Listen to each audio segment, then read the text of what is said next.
COLSTAR is a decorative tin nickel cobalt plating process that produces an attractive dark nickel finish. There are 4 additives to monitor. The first is DN Part 1. Analyzing the DN Part 1 frequently will help maintain consistent color and performance. Pipette 20 milliliters of the COLSTAR process bath into a 250 milliliter Erlenmeyer flask. Add 130 milliliters of deionized water. Next, add 15 milliliters of concentrated hydrochloric acid and mix the solution. It is normal for a precipitate to form. Then add 10 milliliters of a 0.5% starch indicator solution.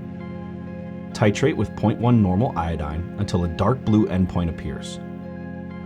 The number of milliliters of iodine used correlates directly to the DN Part 1 concentration. For optimum hardness and corrosion protection, it is recommended to operate the DN Part 1 between 9 and 11 milliliters of iodine.